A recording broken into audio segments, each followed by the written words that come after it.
welcome to the Atomic Lizards podcast. In this month's episode of Our Favorites, we are covering the 1967 film The Graduate. I'm Huri, the de facto film expert, and I'm joined by my fellow co-hosts Myranda, the film fanatic, and Dan, the kaiju extraordinaire. Per the film's description on Letterboxd, The Graduate is about Benjamin, a recent college graduate very worried about his future, who finds himself in a love triangle with an older woman and her daughter. The film was directed by Mike Nichols and was written by Buck Henry and Calder Willingham.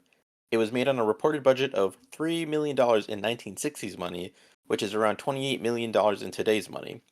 Starring in the picture were Dustin Hoffman, Anne Bancroft, Catherine Ross, Murray Hamilton, William Daniels, and Elizabeth Wilson.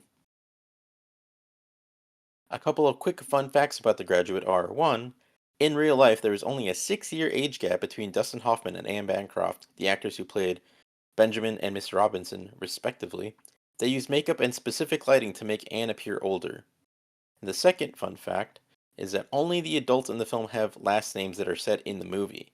This is meant to show the generational gap at the heart of the film. Now, before jumping into our discussion today, we want to issue a spoiler warning. If you haven't yet watched the film and you don't want to hear any major spoilers, please stop the podcast now and come back once you've watched the film. Otherwise, let's jump right in. So, what were your first overall thoughts on The Graduate? Myranda, would you like to start? Sure, I can tell you some thoughts on The Graduate. So I watched the movie and I don't know, I don't really have much to say about it. I mean, it's not, it's not the worst thing I've ever seen. It's not the best thing I've ever seen. I feel like I say that line in like almost every single podcast we do. But yeah, I mean, it's okay. There's nothing like I really like hated. I mean, personally I think it's kind of lacking in like story and stuff, but that could just be because I don't watch a lot of non-kaiju movies from the 60s. It's a genre, or not a genre. It's a time period of movies that I just haven't explored. So I'm not really sure if this like fits with the style of the 60s non-kaiju movies, or if this is like an exception to the standards. I don't think it's a love triangle because it's not a love triangle. Um, and I don't really like the fact that there's an affair, and I don't really like the fact that he ends up with the daughter. I don't think you're But supposed to like the affair. yeah, like just like no, I don't know. This isn't. I don't know. It's really weird because the other two Our Favorite movies got like really strong reactions out of me, and now this one I just like I don't really know what to say. Very tepid response. Yeah, I don't know if I'm missing something. I probably am missing some kind of like in-depth analysis or understanding of the characters or something like that. Um, but yeah, I guess those are my general thoughts. Alright, fair enough. What about you, Dan? All right. I really liked this movie. I thought it was very enjoyable. Question, is this supposed to be a comedy? I don't know if necessarily like it's an outright comedy, but it definitely, I mean, it definitely has a lot of like comedic bits throughout for sure. Like it's definitely meant to make you laugh throughout. Because I laughed a lot throughout this Yeah. movie, especially the beginning. Oh, the beginning is definitely my favorite part of the movie. I thought Benjamin is such a great character in the beginning because he's so relatable. He just wants to get out of there, like, because he's like, because I can understand how you're feeling, like, you're just in this place crowded by people, and it's like, oh, I just need to get out of here. Like, oh man, the beginning is great, and I can relate to Benjamin because he's just out of college. He's worried about our future or his future. He doesn't know what to expect, and I'm sure all of us like have had one thought or another about after we graduate. Oh man, what's the future going to be like? So I really liked that aspect of it. It was interesting. The part I will say I had no idea that this is the movie where Mrs. Robinson, you're trying to seduce me. Like I had no idea that's where this clip came from. So when that clip happened, I had the Leonardo DiCaprio like pointing at the TV moment, like, oh hey, it's the thing, you know. So I had no idea that was from this movie. I will say though, I don't know how I felt about or should I just? This is supposed to be my first impression. Sorry, I should save this for when we get in the deeper discussion. But yeah, I had no idea that clip was from the movie, so that was really cool to see that. Yeah, I laughed a lot. In terms of the characters, like the characters weren't bad. They felt pretty real. Like I felt the actors did a good job at portraying like what it would be like to be in the situations that they're in, and as with the other two movies that we've done with the our favorite series, there were scenes in this movie that did feel very real and felt very down to earth, and I did like that aspect. And it was like Myranda was saying, like there is a story, but like I felt like things just kind of happened. Like there wasn't really like an ongoing story, like per se. I mean, I guess there is, but yeah, at times it just felt like things were just happening, and like maybe that's the point. Is we're just supposed to be like seeing Benjamin's life from the outside, and if you're viewing someone's life, it's just going to be like just a series of events that just happen. So, but yeah, no, I really enjoyed The Graduate, and definitely can see myself like putting this movie on again because I thought it was great. Okay, I just want to say one thing. Are you guys sure it's a comedy? Because I did not like think it was a comedy at all. Like I didn't like that Yeah, was I thought it totally was not the hilarious. way. I Oh, mean, well, once that's again, not how I saw it. I thought, oh, and once again, like there's some things I want to say, but we'll have to go. I mean, I'm saving it for when we get deeper into the discussion. But I was laughing my ass off at the beginning of the movie. Yeah. There are funny moments, like particularly towards the beginning, but like throughout, I think. And I mean, again, like it's one of those things where I don't know that it's necessarily a comedy, but it's funny throughout. So like you're laughing, but Hmm, then also you're feeling other things. It's still like very much a drama and things like that. But you know, fascinating. Interesting. I definitely am missing something from this movie then. Because I also looked on, not to derail us from our initial thoughts, but I did look on Letterbox. And, it's got a lot of like high rating stars. And I'm like, I'm not sure if we watched the same movie or if I'm just interpreting this differently.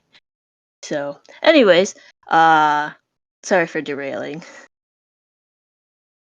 no worries. Yeah, I'm intrigued to see if maybe this discussion changes your opinion at all, or if you just need to watch it again, or I don't know. But yeah, I mean, so again, this is another pick of mine.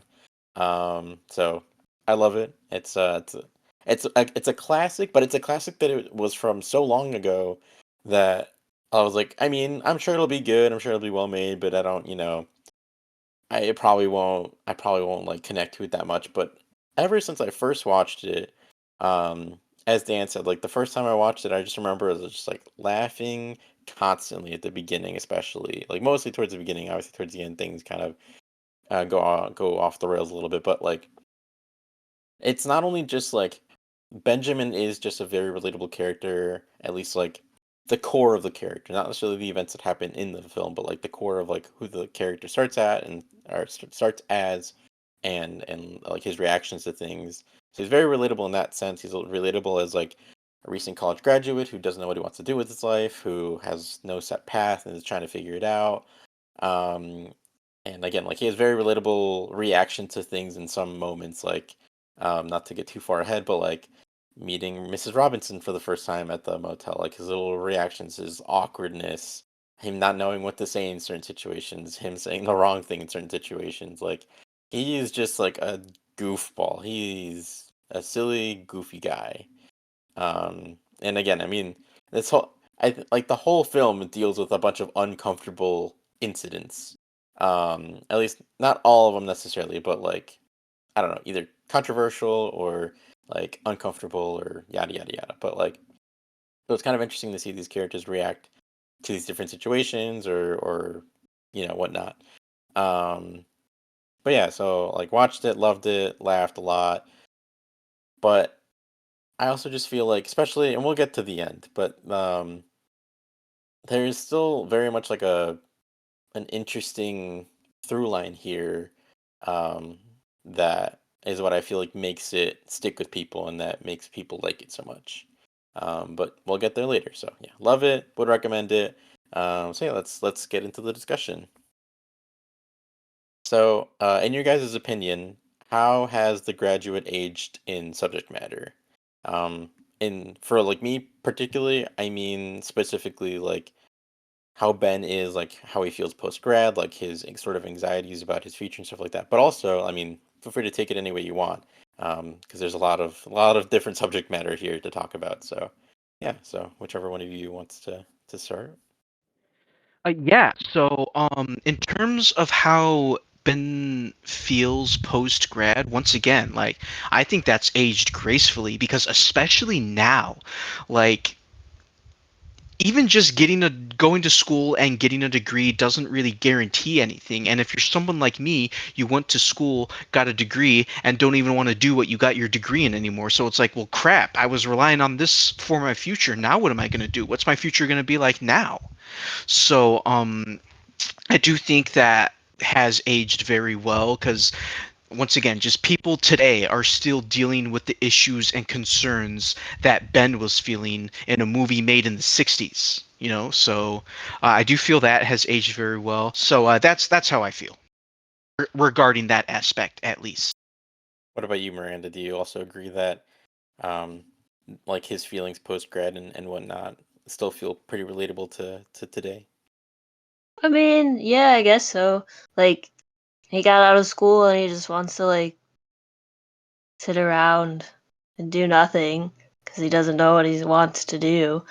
I mean, I feel like that's probably what most people feel like they do after graduation or they get out of school. It's like, well, I'm out of school now. I don't know what to do. How are you supposed to be an adult? I don't know. It's not like someone hands you a book and to be like, here you go. This is how to be an adult.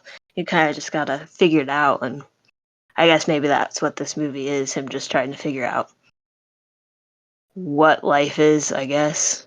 In weird, uncomfortable ways, in my opinion, but whatever. I guess.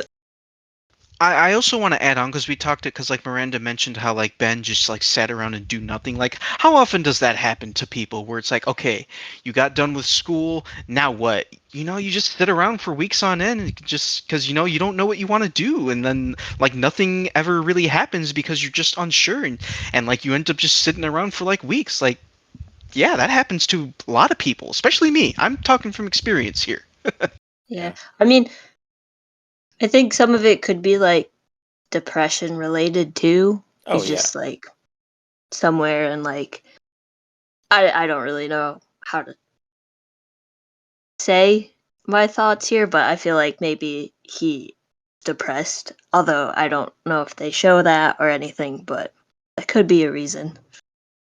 I mean, I think you can see that in his behaviors because like you don't get a ton of footage of him before he graduates or anything like that, but I think even just from like the opening like sequence where you see him like walking down that very famous like walking path with like it's not an escalator but like the belt walking path that I believe is at LAX. Um like you can see just he feels lost, like he feels like he doesn't know what he wants and he doesn't know what to do and doesn't have like a set path. But I think like even in his behaviors, like he gets really into drinking and really into smoking and he's using these vices to like not think about what his life is and like what's going on and like what he's gonna be doing with his life. He's just trying to cope with getting up every day and doing something. Um, but yeah, and kind of going back to like what Dan said of like how he can relate personally. I mean it was slightly different circumstances because like I was kind of forced to do this too, but I actually watched this within like I think I believe I watched this for the first time in 2020. So like I especially like I had just graduated from college and I was just at home doing nothing. Again, like it's kind of different because there's a pandemic. I couldn't really go out and do stuff that much, or at all. But yeah, so I feel like it especially hit home in that regard of like I'm just at home. I'm not sure what I want to do. I'm not sure what my next best step is for my career, or what to do with my degree or anything. But yeah, so in that regard, I feel like it's still very much still relatable even all these years later. Like things might be slightly different, but I think the sentiment uh, presented is still very much present.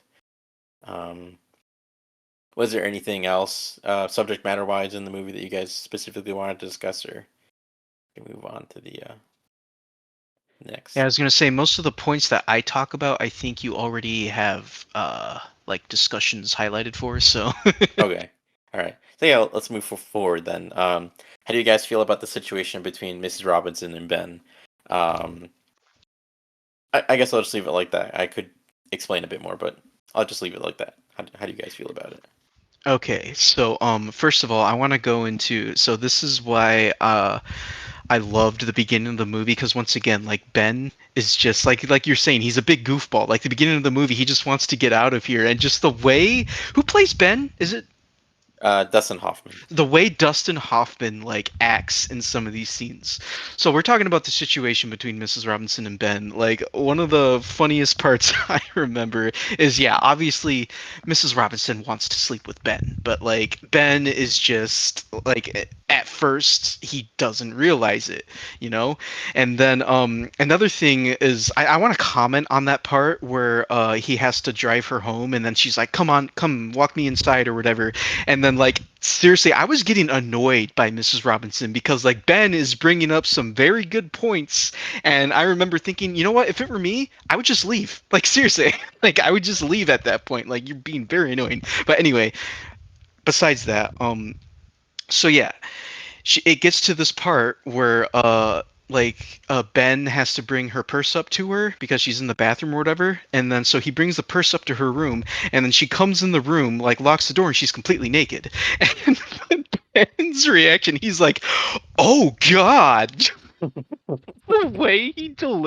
The way Dustin Hoffman delivered that line was so good because, like, honestly, that's how like probably anyone would react in that situation.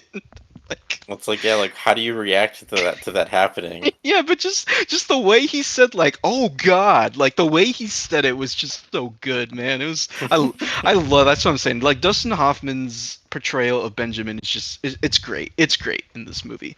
But yeah, Yeah, I wanted to talk about that because you guys are asking how do you feel like about how it's aged in its subject matter. Now, once again, this brings up kind of a conversation about like double standards because you switch the genders on Dustin and Mrs. Robinson, and that scene is very creepy.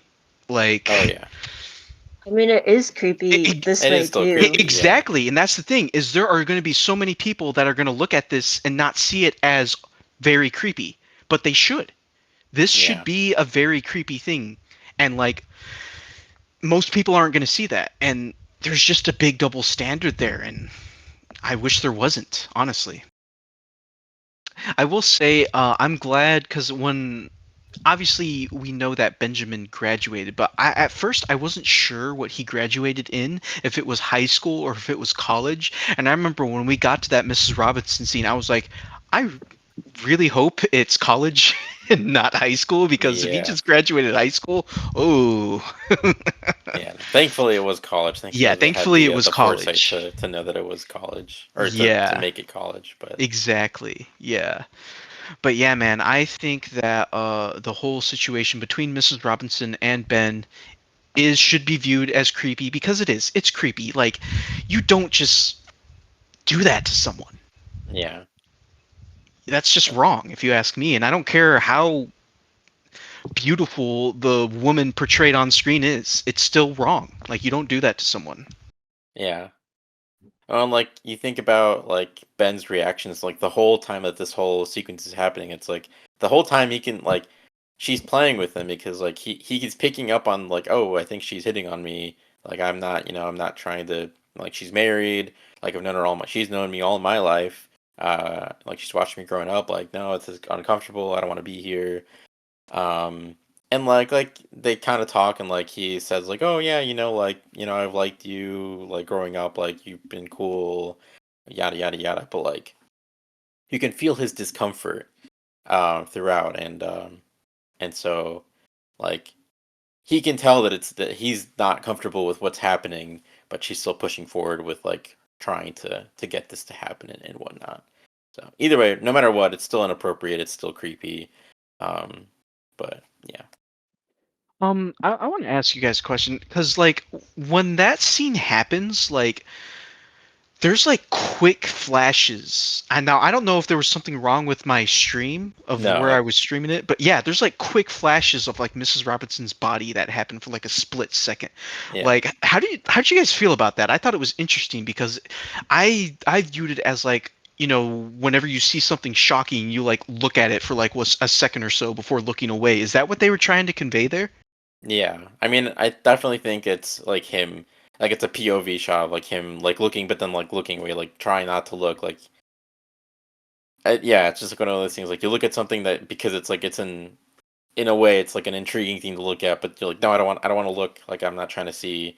And like you can even see like when it's like it's like a shot reverse shot, so it's like you get the POV shot, then it returns back to like you're seeing Ben's face, and like you can see his eyes kind of going up, like he's looking down and looking away, looking down, looking away, that sort of thing. I think it's also Girl like a had very, major tan lines. Sorry.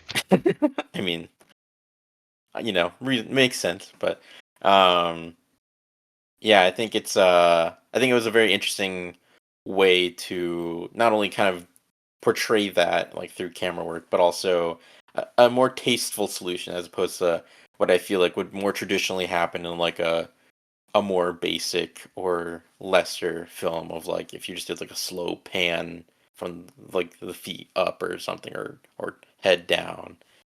I feel like it was a more artistic choice to just have it be quick flashes of like kind of replicating like what Ben's reaction is in that moment. So, this movie came out in '67, and the Hays Code was still like active. Um, it's active from 1934 to '68. And the Hays Code prohibited profanity, suggestive nudity, graphic or realistic violence, and other things. So that could be the reason they went with like the flashes, the quick second type back and forth because they still technically had to follow the Hays Code if they wanted their movie to be made. Interesting. All right. Yeah, interesting. I didn't know about that. Yep. Well, Though the Hays Code kind of affected the film industry in a negative light for certain types of portrayals of things. how so? What do you mean?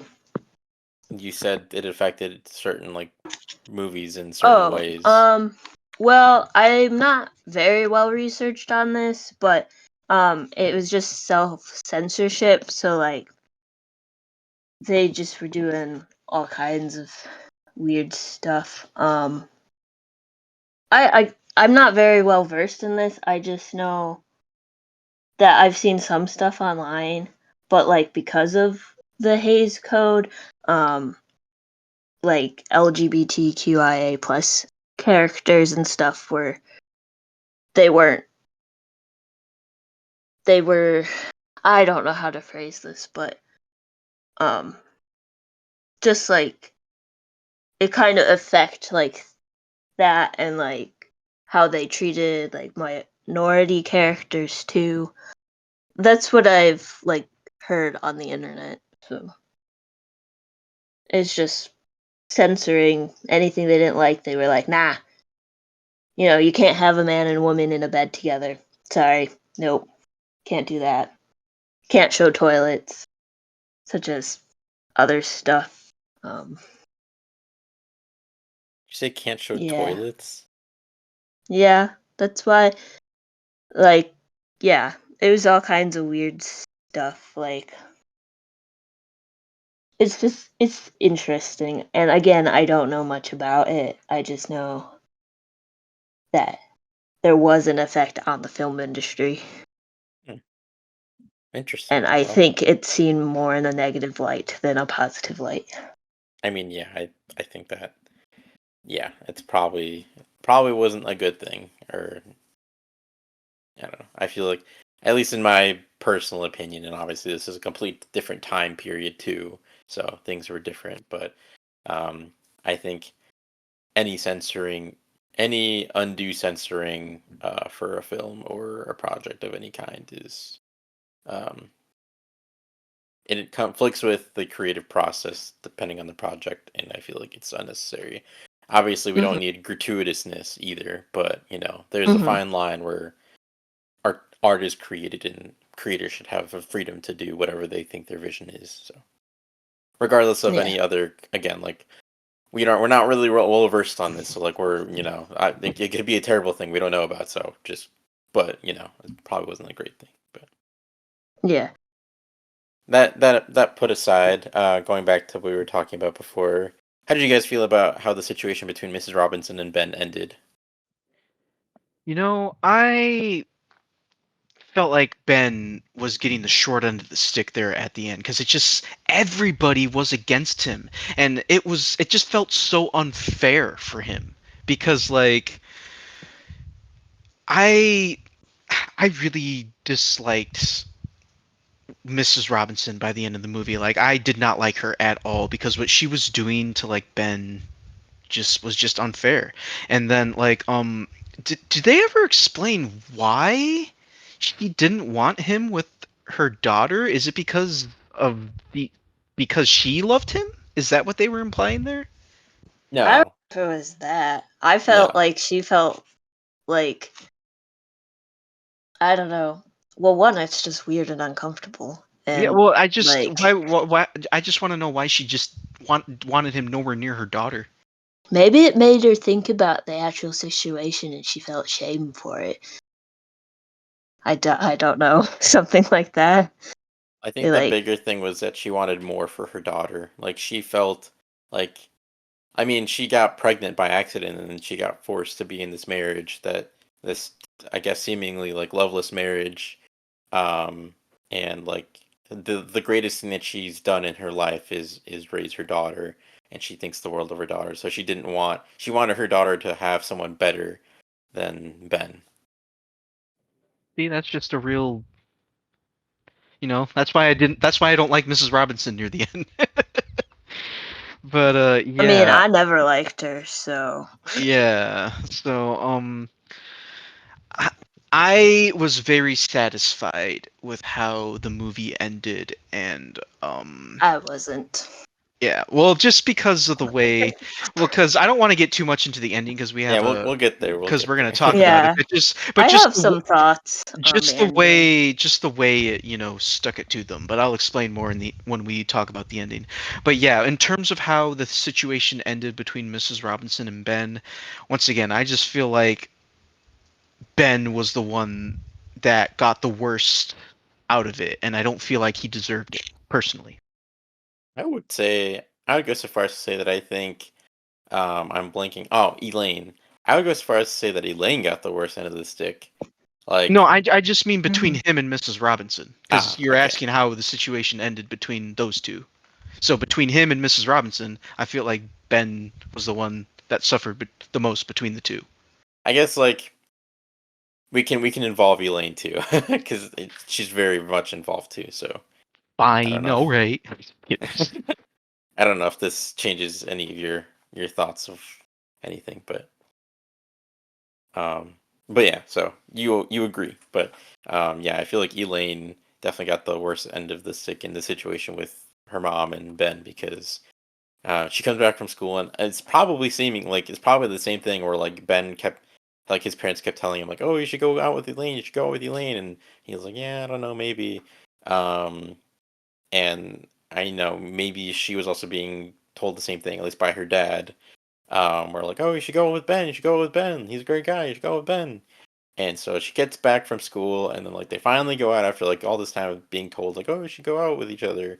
And then she, what starts out as a terrible date that he did on purpose to like make her not want to go out with him again. But then he makes her feel bad, and then he feels bad, and he tries to make it up. Which I did not remember this until I just watched it again. But like the most He 1960s sucks. way Ben to sucks. apologize. Oh, let me apologize for making you feel uncomfortable and crappy. I'll just give you a kiss. That makes up for it, right? That makes you feel all better, Yeah. right? Oh Yeah, my Yeah. you god. can't do that. Don't do that. If someone's crying and upset, just don't kiss them. Especially if you're on a no, just don't do that. Like Ben kind of sucks. Oh yeah, totally. Like he no, like I don't know. Elaine deserves way better than him and like everything. Like I feel bad that they make her be end up with him at the end or them to like run away whether or not they continue that relationship. But that's just such a weird and awkward situation. Like when he like you don't even know this dude. He took you on one terrible date which then they go to like eat burgers and stuff and whatnot. But like so it kind of is better by the end of the date, but still, like, why would you even think about going on a second date after you find out the stuff that has happened? Like, I don't know, I don't get it. I don't get why they had to write it that way. Like, Yeah, that just might be a I case don't of get it. old school 1960s mentality, thinking like Udi said, "Oh, you're feeling bad, let me fix it with a kiss." That just might be a product of like the old school way of thinking back then. Yeah, I mean, I definitely attribute it to being more a product of its time in that regard. Um, like it's the movie itself, I feel like has aged tremendously well, but like it has certain things like that where it's like, maybe that wouldn't be the right thing to do in that moment, Ben. But again, it was also the time period, and it's a movie, so again, like the definitely the worst thing to do in that situation. But Yeah. that's just unfortunately how the That scene movie. was very uncomfortable, by the way, where they're at the strip club. Like, Yeah. Well, I remember when I was first watching it. It was like a few years ago, but I was like first watching it. I was like, what is? Because at first I didn't get right away. It took until like I finally saw where they were at. I was like, oh, is he trying to like make the date like horrible for her so that she doesn't want to go out with him? And yep. then like I just felt really bad for her. And then Yeah. like I don't like how he solved, or quote unquote solved the problem, but at least they were able to kind of actually talk and actually go out and be honest with each other. Well, mostly honest with each other, and get to kind of talk. But Yeah. yeah, and then the next day comes and they're gonna go out again, and then all comes crumbling down, and then Elaine is just caught in the crossfire, unfortunately. Where she met this guy that she was like he was talked up, and then it goes, it doesn't go that well, and then it goes really well, and then she really likes him, and then nope.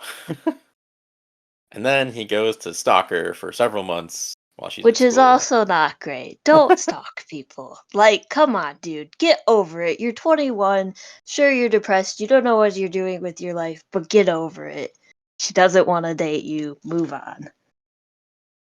But it's a movie, so they're like, nah, we gotta make sure that he ends up with the girl because, it's a movie. But, anyways.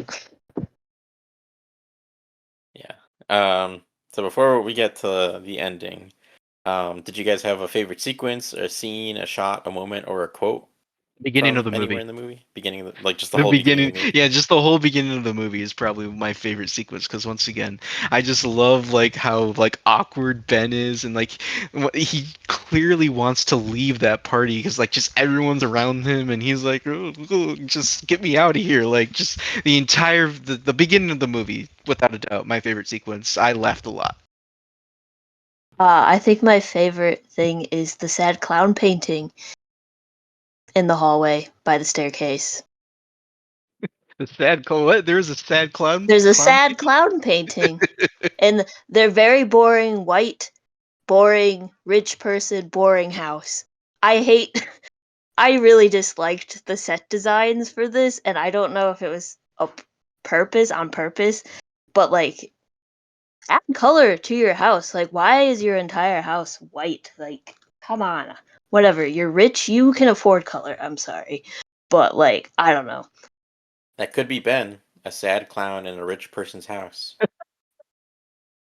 I mean, I'm sure the painting has a meaning as they lingered on the shot, but I liked that painting. And then there's actually some interesting compositions. There's like a scene where they're at the hotel bar, and then it like shows the reflection of Miss Robertson, Miss whatever her name is. Mrs. Robinson. Yeah. It's reflection in the table, which I thought was pretty neat.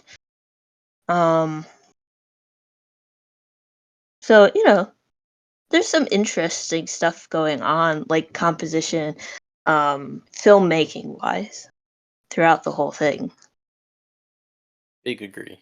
I think there's a lot of great shot composition here and a lot of great editing. Two of my favorite things of like in the movie, like one of them is a short sequence where it's like the montage of Ben and Mrs. Robinson together over the summer, but it's like him at home and then it like transitions to him in like the hotel room and then transitions to him back at Yeah, home. those were some great transitions, by the way. Yeah, and then like it all culminates like in a transition where like he goes to like jump on like a tanning bed chair thing outdoors and then he ends up like laying down on Mrs. Robinson in the hotel room. Just great editing, great montage, great sequence, just very very cool. Obviously amazing music because it's like Simon and Garfunkel. Hello, great music, Great great soundtrack. soundtrack. Yeah. Super iconic. But then the other little thing that I think is funny, like yeah, the beginning of the movie is really funny, but I specifically like whenever like Ben gets into like an awkward or uncomfortable or nervous position and he just like makes his little nervous squeals. Yeah, It's just funny. it's great. Also love that he drives an old Alfa Romeo car. That's cool. So Doesn't even open the door. He just hops out. yeah, what a guy. What a guy. So you were talking about the soundtrack. That song, the "Hello Darkness, My Old Friend," like that was written before this movie came out, right? I'm not sure. Because I was it think written for the movie? I've looked it up before and I'm not sure. I Okay. like part of me I can't remember. It was recorded October 19th of 1964. The original acoustic version. Mm, Oh, so it came out like what, 3 years before this? roughly, yeah. Yeah, Yeah. okay. Gotcha. All right. Yeah, it's called The Sound of Silence, right? The song? Yeah. Is Yeah. that what it's called? I never knew what that. I just know the "Hello Darkness, My Old Friend." Like that's the only way I like know that song. I never knew what it was actually called. Yeah. It always reminds me of Batman. So, Yeah, Bad Affleck. yeah. I think of the sad Affleck meme from 2016. But I was gonna say because that'd be really funny slash cool if it was written for this movie because it's like who would have known? It's so interesting to think about because there are some songs out there that are really famous and they were written for a movie like "Live and Let Die" is I'm pretty sure was written for the James Bond movie if I remember correctly. Um, and then there's this really famous song out there called I think it's called "The Prayer." Uh, I think it's called The Prayer or something like that. A really famous song, and it's from a really shitty animated movie about Arthurian legend called Quest for Camelot. So like it's always funny to like see like famous songs and find out that they came from movies or that movies made them popular and stuff like. I did confirm Live and Let Die is the theme song for the 1973 James Bond movie of the same name. Yeah. So and that song is like no, that's a huge song, and yeah, I never knew it was written specifically for that movie. So it's kind of cool to see how much of an impact movies really do have on culture at times. Both tell you about culture and help define culture, if that Exactly. makes sense. Because like it can construct culture, but it can also deconstruct culture. Yeah, that too. Yeah, I guess we can finally get to the ending. So what did you think of the ending, and or did you what kind of interpretation did you get from the ending on your first viewing? Well, I don't know what interpretations I could give you just yet, but I will tell you how I felt. So, like, because earlier before, when we were talking about how he was kind of stalking Elaine, and then Miranda was like, "Don't stop You stalking her. don't stalk Get people. over it." Well, because I was thinking of the part where he's like literally trying to find where the wedding's at, because we find out that Elaine's going to get married. And so, and they won't tell him where the wedding's at because obviously Mrs. Robinson doesn't want him anywhere near her daughter, so they're hiding her from him. But this crazy bastard still finds a way to like track her down. So it gets to this one part where his like car like halts or whatever, so he just gets out and he starts running. And it was at this part in the movie where I'm like, dude, she's getting married, just stop.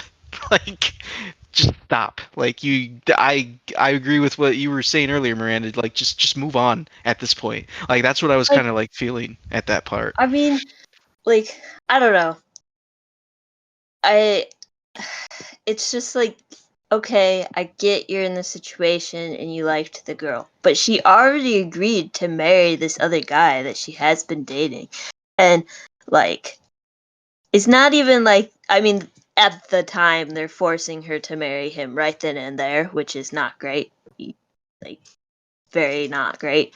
But like, she was already gonna marry this guy, so it's like, even it's so strange. It's so weird. Yeah, that's what I I'm don't know. saying. That's what I'm saying. Like I was like at this point, dude, just get over it. Like that she's getting married. You are going way above and beyond to get with this girl. Don't get me wrong, she's a very, very beautiful woman. But like come on, dude, just uh yeah, so I felt a little satisfied with the ending. Once again, because I'm not going to go my way to say that Benjamin deserved Elaine because like you guys have said earlier, he's not that good of that amazing of a person either. But like, I did feel satisfied with them kind of sticking it to Mrs. Robinson because once again, I didn't like how Mrs. Robinson turned at the end. Like I didn't really like her character near the end and like how she was treating Ben and stuff like that. But then again, once again, there's problems on both sides. But I just felt satisfied with that because it's like, yeah, they're sticking it to him, and doing what they want. At least that's how I felt. But yeah, I don't. There's definitely a lot of different ways that the ending could be interpreted. Like how did you guys interpret it? Well, so like a lot of the movie is kind of playing on how like the big through line of the movie is that Ben starts out by saying like he doesn't know what he wants for his life. He just knows that he wants his life to be different. He wants it to be different than like how his family, like his parents were, like the trajectory that like his life. He wanted something different than just a traditional like how everyone was like the nuclear family. Like you get out of college, you get a career you're gonna have for the rest of your life. You get married, you have kids, and then that's it. That's the rest of your life right there. He wanted something different. And it's specifically this quote. I think it's with Mr. Robinson. Like he's having this con. It might be with his dad. I don't remember, but it goes. I'm just worried. Well, about what? I guess about my future. What about it? I don't know. I want it to be different. And not only does that capture the sentiment of like I feel like post graduation anxieties, like for a lot of people where like they don't know what they want to do, but It's like the through line of this film because he does know what he wants to do, and then like the thing that he decides on, the thing that he chooses to do is chase after Elaine. And so even though at every turn seemingly she doesn't want him there, she's like, no, like I don't like you, um, like, but the thing he can choose to do that he's personally choosing, it's not like his dad trying to set him up with a job. It's not like he's choosing to pursue her. And then when she kind of comes back and is like, well, maybe we could get married, then he's like, oh, okay, all right, like maybe we can do this thing. And she's also trying to escape because her parents are trying to control what like her life is going to be. Like, oh, marry this guy, don't marry Ben, don't do this, don't do that. And she wants to choose for herself too. She wants her life to be different as well. And so that's kind of like her like, oh, maybe I should go for Ben because that's the thing they don't want me to do. I'm rebelling against what they want for me because I want to choose what my life is going to be. And so at the ending is basically a big whole statement of like, screw you, I'm going to do what I want to do. I'm choosing the thing that you think is wrong for me but I don't care, like I want it to be mine. I want it to be my decision, my choice. I want to make it my life. But then you get the shot after like they're done hooting and hollering at the end and like they're cheering and they kind of face forward and they finally reality sets in of like, oh, well, we did this. And for better or worse, like we're probably stuck together. It's like, well, do we even like each other, or was it just like for Ben, like do I even like her, or is it just the idea of chasing her that I liked, and now that I have her, like, are we gonna be happy together? Um, like we went on this path together, but did we think it through? Like, just a lot of uncertainty there about like, and at the end of the day, like the whole movie, like their parents are saying like, "Oh, you guys should get together," and so in a way, they're still doing what their parents said to do. Like they're not even choosing an original thing. Yeah, So that's a very good observation. Yeah. so it's just like the ultimate trap of like you wanting your own agency after becoming an adult and wanting to make something unique for your life, and it's hard to know what is actually your choice and what's actually been influenced from your environment, from your parents, from your family, from your lineage, et cetera, et cetera. Very true. Did you have any thoughts, Miranda? So basically, they rebelled and yet got stuck with exactly what their parents wanted them to do originally, anyways. I don't think either of them are satisfied with the results of their actions.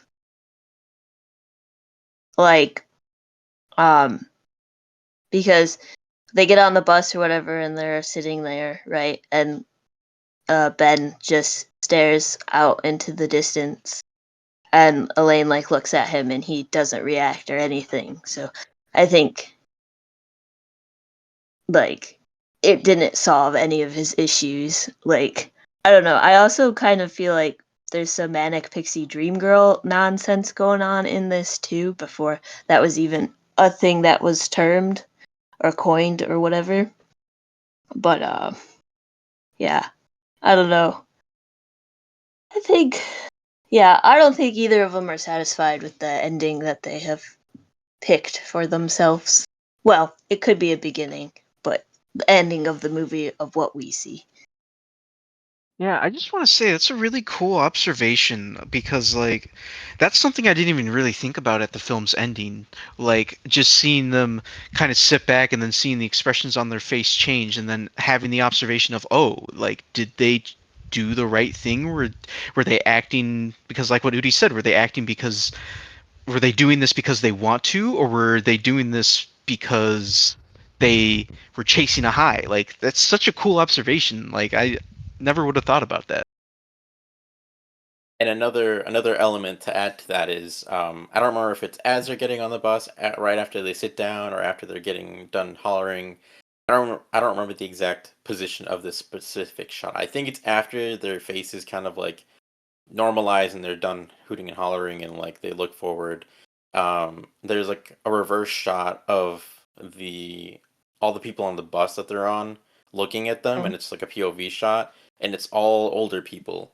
So that could also be interpreted as like the older people, the older generations looking back at the youth and like being like wow, you like you dumb kids, or like looking down on them, or criticizing them and like their decisions and stuff like that. That's like another thing you could kind of read into if you want to for the ending. I mean, they could also be looking at them and being like, they did it.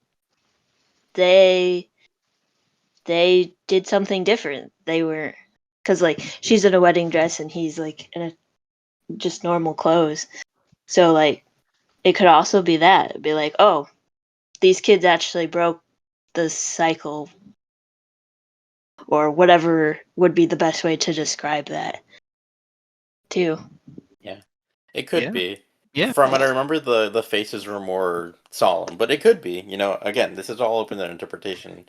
Or they So Yeah. could be like grieving the fact that they couldn't do that yeah, too, if it's more yeah, of like a solemn thing. yeah, that would be a really interesting other way of looking at it too, or like alternative uh point of view as well. Yeah.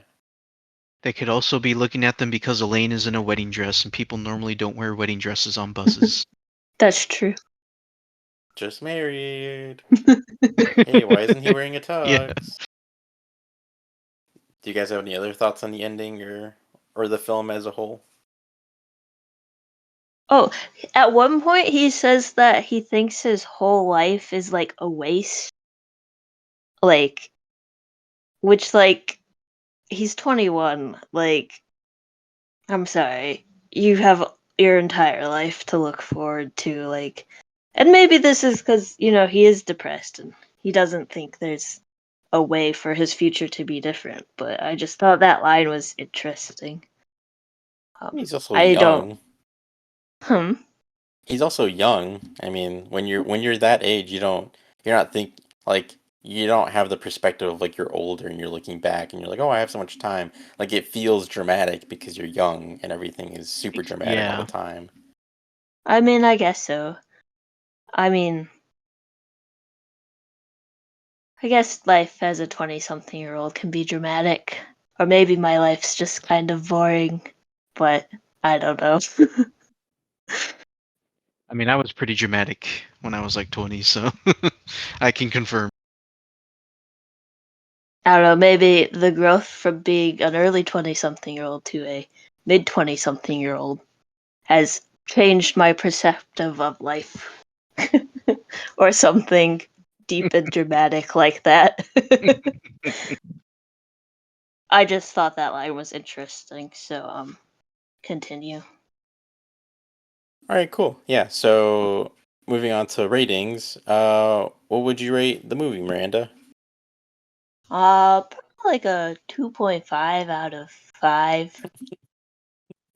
I don't know. It just nothing really stood out too much to me. And like that could be a factor that I don't watch a lot of 60s movies and I'm not familiar with the style. It could be that I just am not interpreting it the same way you guys are. It could be that I just don't understand the like motivation or reasoning behind these characters' actions, or like something like that. But yeah, that's I know that's low, and I feel like I rate every movie uh that you like, Udi, low, and I don't mean to. I don't know. That's the number that came to my mind.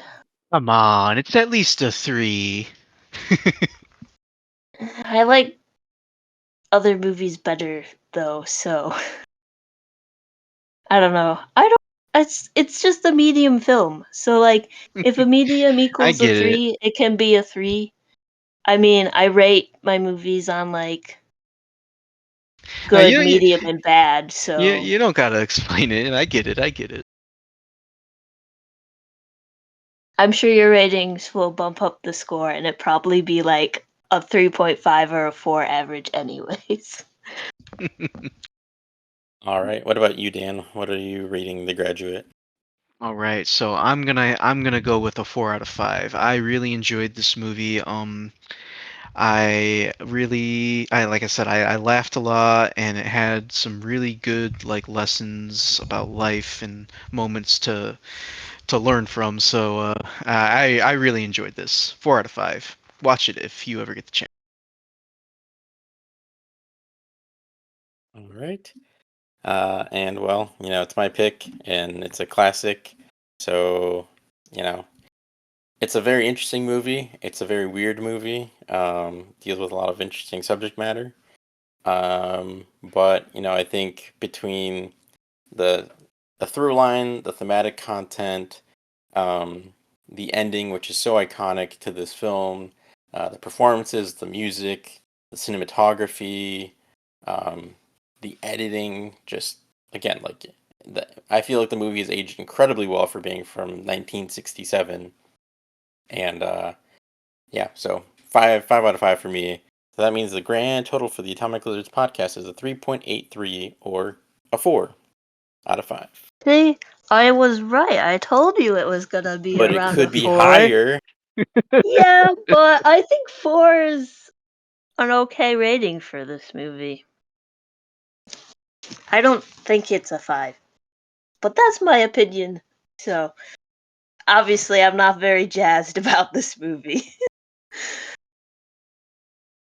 Well, we'll see if the well, I mean, you gave the last one a 4, but we'll see. Yeah, We'll see I how the liked next one Blind goes. Spotting. It'll be See, interesting. yeah, it'll either be a 4 or it'll be a 2.5. We'll find out. I mean, we'll see. But alrighty, well, that'll do it for this episode. Thank you so much for joining us and listening to our conversation about The Graduate. Stay tuned for upcoming episodes on more new releases and favorites. If you're interested in hearing more, please check out our previous episodes, and as always, you can find us on Instagram at Atomic Lizards Pod and on Letterboxd at Atomic_Lizard. Bye, everyone!